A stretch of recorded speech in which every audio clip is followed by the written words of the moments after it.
So ఇందులోనే ఒక మాట కేసీఆర్ అన్న మాట చాలా ప్రముఖంగా రాసిర్రు. పోలీసులారా డైరీలో రాసి పెట్టుకోండి, ఎలకతుర్తిలో తాము సమ్మ పెట్టుకుంటే పోలీసు వాళ్ళు ఆర్టీఏ వాళ్ళు అడ్డుకునేందుకు కుట్రలు చేశారని ఇక్కడ కేసీఆర్ ఆరోపించారు. బీఆర్ఎస్ను సభలను ఆపుతారా, ఈ ప్రపంచాన్ని ఎవడాపుతాడు అని ప్రశ్నించారు. అయితే ప్రజాస్వామ్యంలో ప్రశ్నలు అడిగే హక్కు లేదా అని అన్నారు. ప్రజాస్వామ్యంలో ప్రజలు అడిగే హక్కు ఉంది. BRS party social media warriors బ్రహ్మాండంగా పనిచేస్తున్నారు. ప్రజల సమస్యలపై ప్రభుత్వాన్ని ప్రశ్నిస్తుంటే పోలీసులు కేసు పెడుతున్నారు.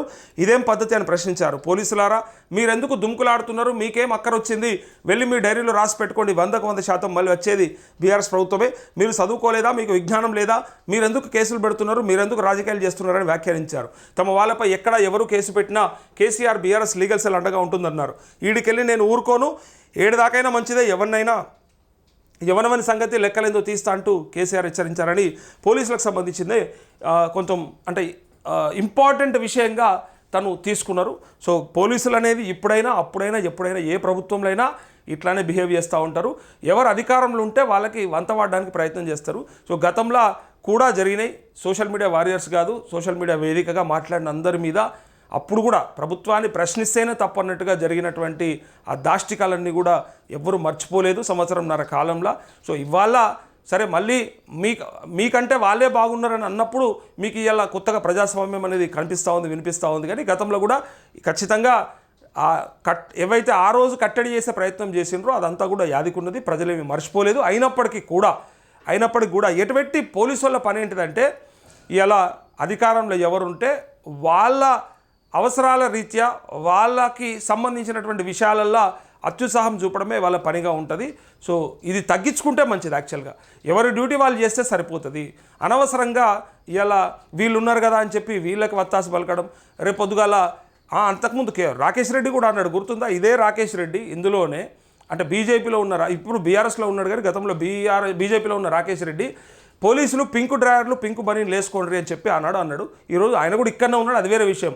రాజకీయ నాయకులు ఎట్లా మారినా ఏం తప్పులేదు, కానీ అధికారులు బ్యూరోక్రాట్స్ మాత్రం కొంత జాగ్రత్తగా ఉండాల్సి వస్తుంది. ఎందుకంటే ఇవాళ వీళ్ళు ఉంటాడు, రేపు ఇంకోటి వస్తాడు, ఎల్లుండి అవతలోడు ఉంటాడు, కానీ ఎప్పటికీ వీళ్ళే ఉంటారు అన్నట్టుగా ఇవాళ వాళ్ళకి ఎవరైతే ఊడిగం చేయడానికి ప్రయత్నం చేస్తారో వాళ్ళు నష్టపోతారు అనవసరంగా.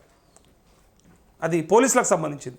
ఇక వెలుగులో ఇంకో వార్త, రుణమాఫీ ఏమైంది, జుట్టు పట్టుకోనికే ఫ్రీ బస్ అంటూ కాంగ్రెస్ పార్టీ ఎన్నికల సమయంలో 15,000 రూపాయలు రైతు బంధు, 4,000 రూపాయల పింఛన్, ఇంట్లో ఇద్దరికి పింఛన్, ఆడపిల్లలకు స్కూటీలు వంటి ఎన్నో హామీలు ఇచ్చిందని అవి ఏమయ్యాయని కేసీఆర్ ప్రశ్నించారు. 2 లక్షల రుణమాఫీ చేస్తామన్నారు, ఒక్క కలంపోటుతో అయిపోతుందన్నారు. ఏమైంది, కాంగ్రెస్ వాళ్ళు నోటికి మొక్కాలి, 420 హామీలు ఇచ్చిండ్రని దుయ్యబట్టారు. వీళ్ళ మహిళలకు ఉచిత బస్సు పథకం పెడితే జుట్టు పట్టుకొని కొట్టుకుంటున్నారని వ్యాఖ్యానించారు. అదో దరిద్రం స్కీమ్ అని మహిళలే అంటున్నారు, అది ఎందుకు పనికి రావట్లే అని అన్నారు. ఓట్లప్పుడు తమకు అపారమైన అనుభవం ఉన్నదని సిపాయిలమని చెప్పిన కాంగ్రెస్ వాళ్ళు ఇప్పుడు వాళ్ళను ఎవరు నమ్ముతలేరని అంటున్నారు. అప్పు పుడతలేదు అంటున్నారు. ఎలక్షన్లప్పుడు ప్రజలను దగా చేసి ఓట్లు వేయించుకున్నారు. ఏడాదిన్నరలో అన్నిట్లా ఫెయిల్ అయ్యిండ్రు. మనమంతా ఆశపడ్డాం కదా, నమ్మి బోల్తా పడ్డాం కదా, గల్లంతైనం కదా అని పేర్కొన్నారు. మాట్లాడితే తమ పార్టీని కాంగ్రెస్ వాళ్ళు బదనాం చేస్తున్నారని, రాష్ట్రాన్ని దివాలా తీయించి అడ్డం పొడుగు మాట్లాడుతున్నారని దుయ్యబట్టారు. మాజీ సర్పంచులకు కాంట్రాక్టర్లకు బిల్లులు కూడా చెల్లిస్తలేరని అన్నారు. పాపం మాజీ సర్పంచులు పనిచేసిన బిల్లులు ఇవ్వండి అంటే వాళ్ళను ఈ సర్కారు గోసపుచ్చుకుంటున్నదని కేసీఆర్ మండిపడ్డారు అంటూ యాక్చువల్గా గతంలో కూడా ఇట్లనే జరిగింది.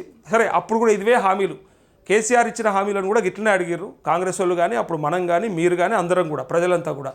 ఏమా దళిత ముఖ్యమంత్రి, ఏమా దళితులకి 3 ఎకరాల భూమి, ఏమా రిజర్వేషన్లు దళితులకి ముస్లింలకి, ఏమా నిరుద్యోగ భృతి అని చెప్పి ఎట్లయితే అడిగినరో ఇలా బరాబర్ మనం కూడా అడగాలని చెప్పి, అంటే గతంలో మమ్మల్ని అడిగారు కాబట్టి ఇలా మేము కూడా అడుగుతామని. మీరు ఇచ్చిన మరి పెన్షన్ ఏమైంది, స్కూటీ ఏమైంది, తులం బంగారం ఏమైంది, రుణమాఫీ ఏమైంది, రైతు బంధు ఏమైందని ఇలా కేసీఆర్ కూడా అడుగుతూ ఉన్నాడు. సో దీంతో పాటు ఇక్కడ సర్పంచుల మీద ఇలా ప్రేమ చూపిస్తున్నటువంటి బీఆర్ఎస్, నేను గతంలో కూడా చాలాసార్లు చెప్పిన, అది ఎవరు చేసినా తప్పును తప్పుగానే మాట్లాడాల్సి వస్తుంది. ఇలా మేము ఏం చేసినా సరే రైటు అంటే అది పిచ్చి అంటారు దాన్ని. సో అప్పుడు సర్పంచులకు బిల్లులు ఇవ్వకుండా ఆత్మహత్యలు చేసుకున్న సందర్భాలు, లేదా కలెక్టరేట్ ఆఫీసులకి పెట్రోల్ పోసుకున్న సందర్భాలు, పత్తి మందు దాగినటువంటి సర్పంచులను మనం చాలామందిని చూసినాం.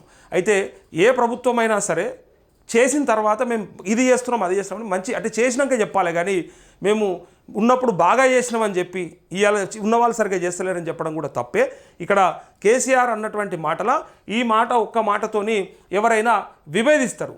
ఇలా గ్రామాలలో ఉన్నటువంటి సర్పంచులు చెప్తారు, మేము పనులు చేసినాన్ని కూడా గత ప్రభుత్వ హయాంలోనే కదా, ఈ సంవత్సర కాలంలో కాదు కదా అని చెప్పంటారు. సో అప్పుడే రిలీజ్ చేసి ఉంటే, అప్పుడే బడ్జెట్లో పెట్టుకుని ఉంటే వాళ్ళు ఫ్రీ అవుతుండే. ఇలా వాళ్ళు చేసినా వీళ్ళు చేసినా బాధపడేది మాత్రం సర్పంచులే. మాజీ సర్పంచ్లే.